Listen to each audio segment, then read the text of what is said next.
I didn't lock myself in because I was weak. I locked myself in because the noise outside was louder than the truth inside. I shut the door, not to escape the world, but to finally hear my own heart. And in that silence, there was only one name it kept repeating.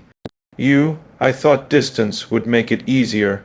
I thought time would calm this feeling down, but the more alone I became, the clearer it got.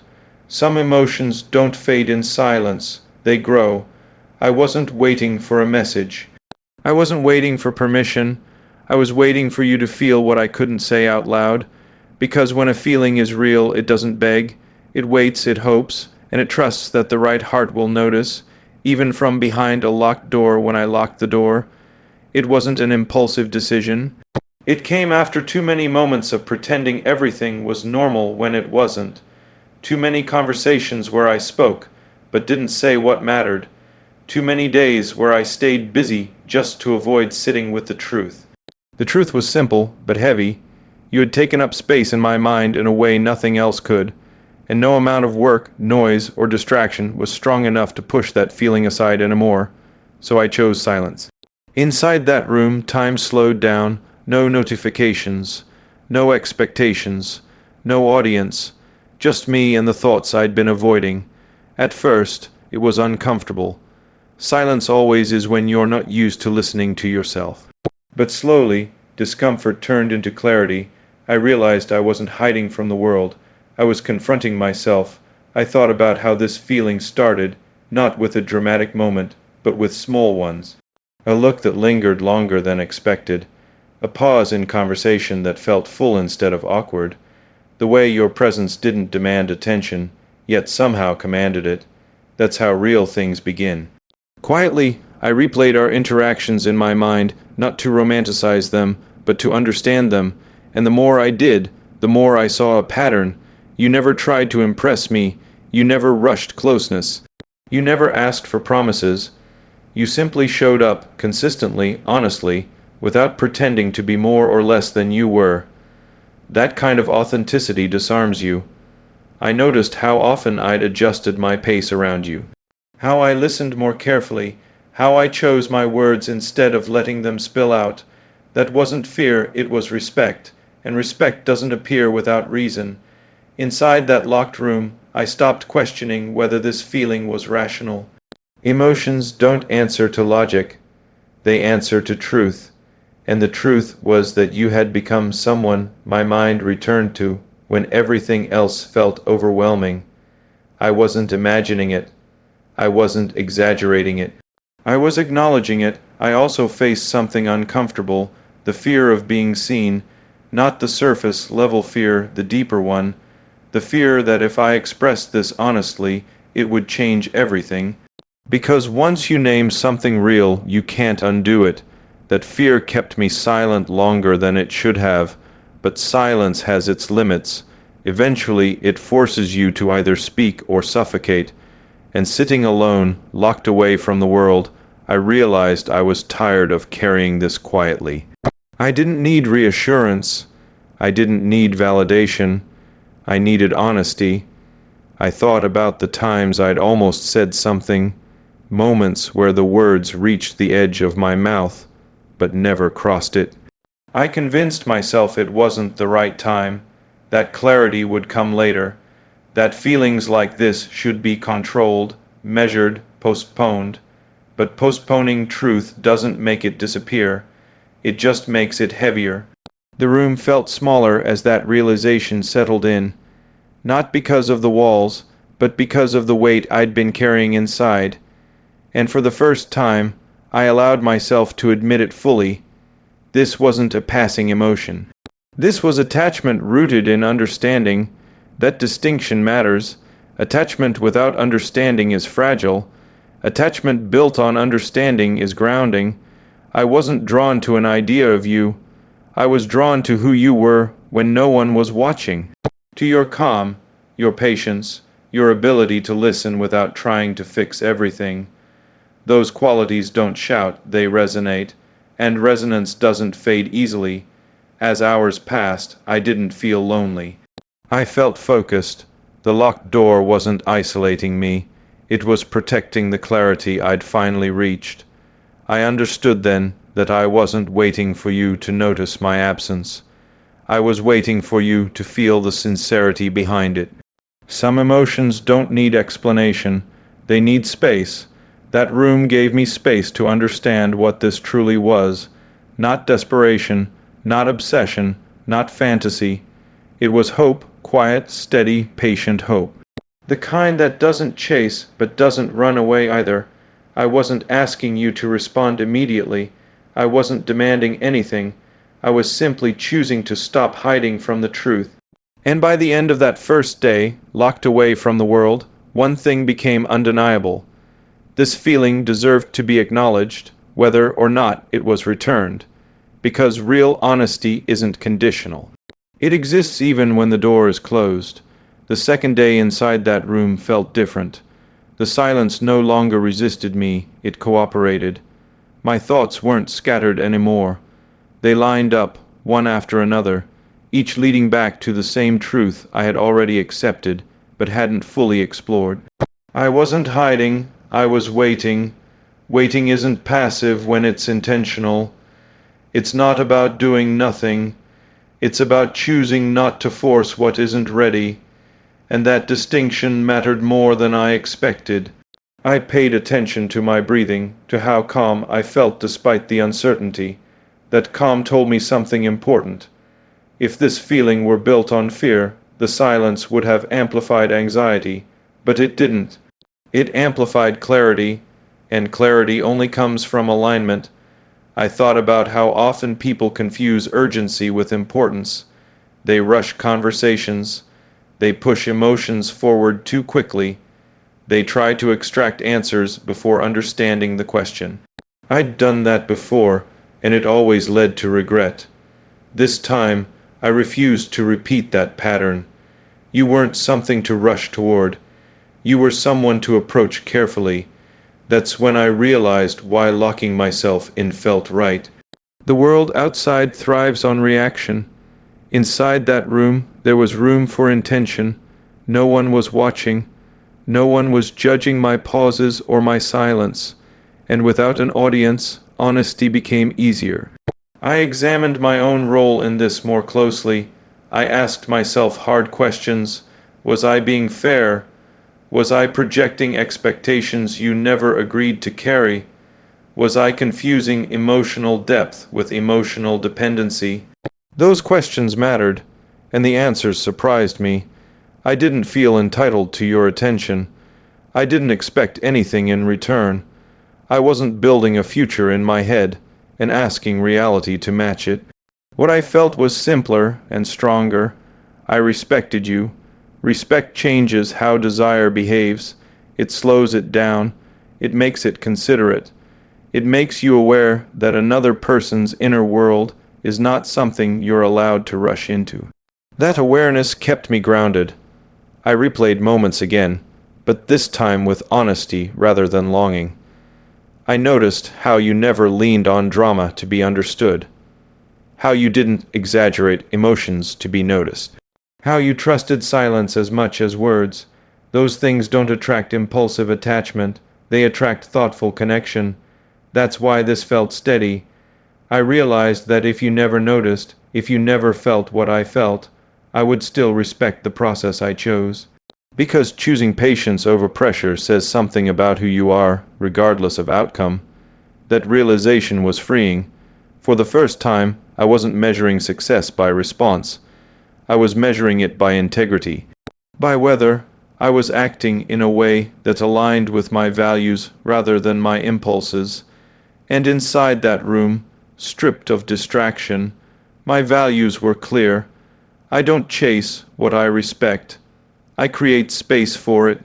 That doesn't mean indifference. It means trust. Trust that what's real doesn't need to be cornered. It finds its way naturally when both sides are ready. As the hours passed, I wrote things down, not messages to send, but truths to keep. I wrote about what I admired, what I feared, what I was willing to offer without conditions. Putting those thoughts into words didn't make me emotional. It made me precise. Precision is another form of care. I also accepted something difficult. You might never know how deeply this affected me, and that had to be okay, because the value of this experience wasn't dependent on recognition. It was dependent on growth, on learning to sit with honesty without turning it into demand. That's not easy, but it's necessary. I noticed how comfortable I felt being incomplete in that moment. I didn't need resolution to feel whole. I didn't need certainty to feel grounded. That told me I wasn't acting from lack, I was acting from awareness, and awareness doesn't rush. When night fell again, the room felt familiar, not confining. The locked door no longer symbolized distance. It symbolized choice. I was choosing to protect something fragile by not exposing it too early, by not letting it be misunderstood. Some feelings don't survive noise. They survive care. I wasn't waiting for you to knock on the door.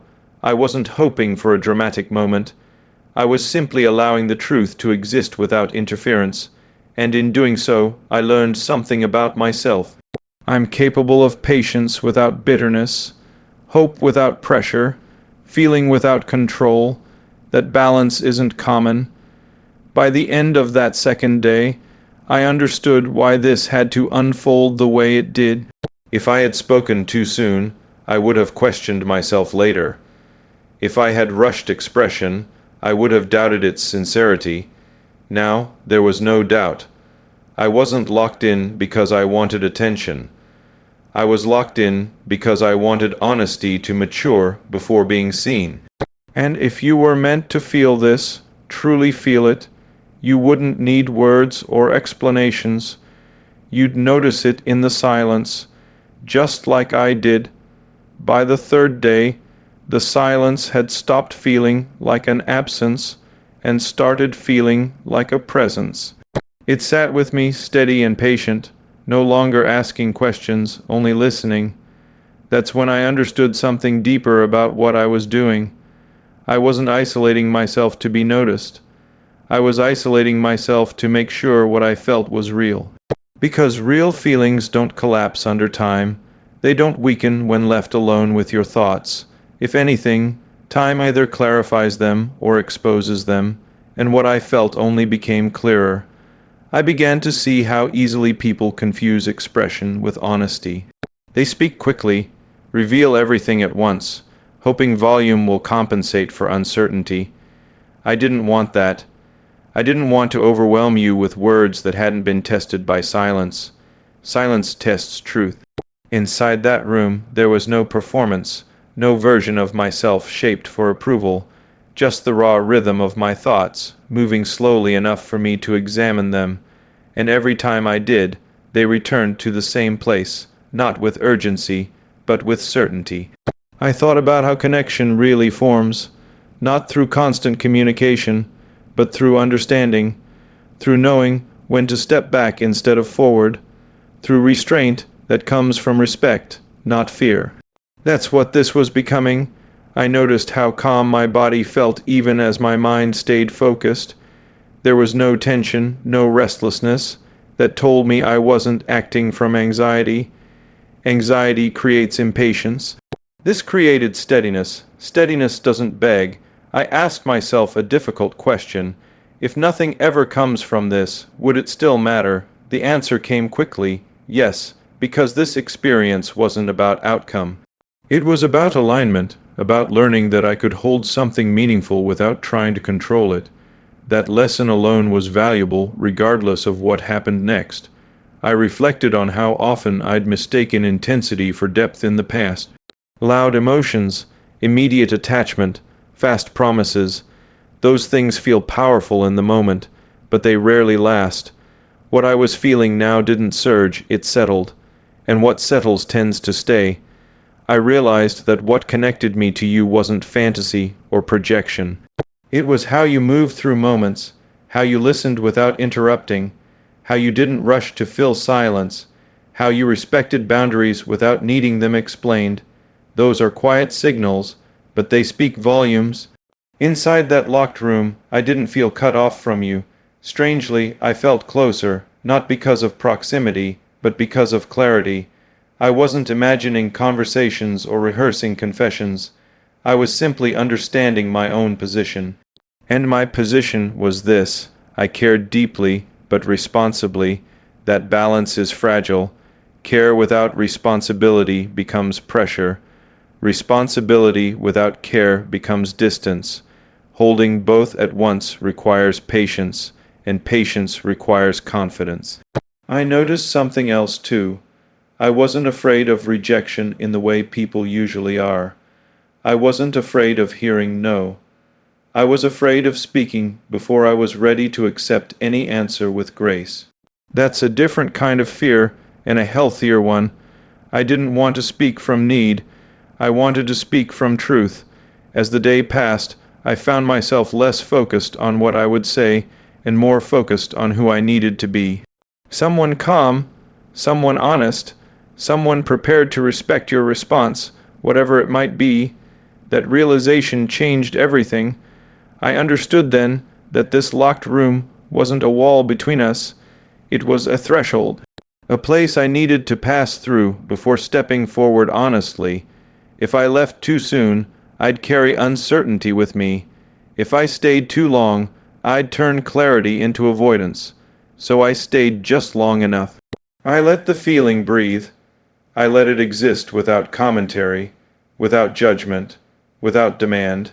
And in doing so, I learned that real emotion doesn't need constant reassurance to survive.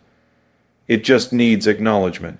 I thought about you again, not with longing, but with appreciation. Appreciation for how unintentionally you had shifted something in me. You didn't try to change me. You didn't ask me to slow down or open up. You simply existed in a way that made space feel safe. That's rare. By the end of the third day, something subtle but important had changed. I wasn't waiting anymore. I was ready. Not ready to rush toward you, but ready to be honest without pressure. Ready to unlock the door when the moment was right. I understood now that locking myself in had never been about distance. It was about preparation, about making sure that when I finally stepped out, I wouldn't speak from confusion or impulse. I would speak from clarity, and clarity doesn't shout. It doesn't demand attention. It stands calmly, confident in its own truth. That's where I was now, still inside the room, but no longer hiding. Still quiet, but no longer uncertain. The door wasn't locked out of fear anymore. It was locked out of respect. The fourth day didn't begin with silence. It began with resolve. Not the loud kind that pushes you forward impulsively, but the quiet kind that settles into your chest and stays there. I woke up knowing something had shifted. I wasn't questioning anymore. I wasn't weighing possibilities. I was grounded. The room felt different now, not smaller, not heavier. It felt complete, like it had done its job. I realized that locking myself in was never about waiting for you to notice me. It was about making sure that if you ever did, what you'd feel wouldn't be confusion or pressure. It would be honesty, clean, calm, and intentional. I thought about how easily emotions turn into demands when they're not understood, how people confuse confession with entitlement. I didn't want that. I didn't want to show up carrying expectations you never agreed to meet. What I wanted was simpler and harder. I wanted to show up whole. That's when I understood the real meaning of patience. Patience isn't delaying action because you're afraid. It's choosing the right moment because you respect the impact of your word. And words, once spoken, change things. They rearrange reality. They create direction. They deserve care. I imagined opening the door, not physically, but emotionally. I imagined standing in front of you without armor, without rehearsed lines, without urgency. Just presence, just truth. And for the first time, that image didn't make my heart race. It steadied it. I reflected on what this connection had taught me already. It taught me restraint without repression. It taught me hope without illusion. It taught me that depth doesn't need intensity to be real. Those lessons mattered more than any outcome. I also accepted something important. Even if our paths never fully aligned, this experience had already changed me for the better. It had reminded me how to listen inwardly, how to slow down, how to respect another person's emotional autonomy. That alone made it meaningful. I looked back at the reasons I'd locked myself in and realized how much they'd evolved. At first, it was about clarity. Then it became about integrity. Now it was about readiness, not readiness for romance, readiness for responsibility, because expressing something real means accepting its consequences. It means being willing to hear silence as an answer. It means understanding that honesty doesn't guarantee reciprocity, it guarantees alignment with yourself, and I was aligned. I thought about you again, not as someone I was waiting for, but as someone I respected deeply. Respect doesn't cling, it doesn't corner, it leaves room, and if connection is meant to grow, room is what it needs most. That's when I realized the door was no longer symbolic. I didn't need to unlock it dramatically. I didn't need to announce anything. The moment would come naturally when silence had done all it could do. I trusted that. I trusted that if you were meant to feel this, you wouldn't need explanation. You'd sense the care behind the quiet, the intention behind the patience, the sincerity behind the restraint, and if you didn't, I would still walk forward without regret, because regret comes from acting against your values, not from respecting them. The fourth day ended without ceremony, no breakthrough moment, no dramatic realization, just peace, the kind that arrives when you stop fighting yourself and start honoring what you know to be true. I wasn't locked in anymore. I was simply choosing when and how to step forward, not with desperation, not with performance, but with honesty that had been tested by silence and strengthened by time. If and when I open that door, it won't be to ask you to notice me. It will be to let you see me exactly as I am, without pressure, without expectation, without fear. And that, I realized, was the whole point. Sometimes you lock yourself in not to be seen sooner, but to be seen properly. And now I was ready for that. Now that the door is no longer about distance, one truth stands clearly above everything else. This was never about hiding, waiting, or forcing a moment. It was about becoming honest enough with myself that when the time came, nothing I said would be rushed, confused, or incomplete. Locking myself in wasn't weakness, it was discipline. In a world where emotions are often thrown out carelessly, choosing silence was an act of respect for you and for myself. It gave me the space to understand what I felt without turning it into pressure. It taught me that real feelings don't demand immediate recognition. They hold their shape even when unseen. This journey wasn't about whether you would notice me. It was about whether I would honor what I felt properly. And I did. I let clarity replace impulse. I let patience replace urgency. I let respect lead instead of fear. Some connections don't need constant presence to stay alive. They exist quietly, shaping who you are behind the scenes. This was one of those. It didn't disrupt my life, it refined it. It didn't pull me out of myself, it brought me closer to who I am when I'm most grounded. If nothing else ever comes from this, it still mattered. Because it reminded me that honesty begins internally, that before you speak to someone else, you owe yourself truth. And once you give yourself that, outcomes lose their power to shake you. I don't regret the silence. I don't regret the waiting. I don't regret locking the door, because everything inside that room prepared me to step forward without expectations, without pressure, and without masks. If the door opens, it will open calmly. If it doesn't, I will still walk forward whole. That's the difference between longing and maturity. Some feelings are not meant to be shouted. They are meant to be understood. And once they are, you don't rush to prove them. You simply live them with integrity, patience, and quiet confidence.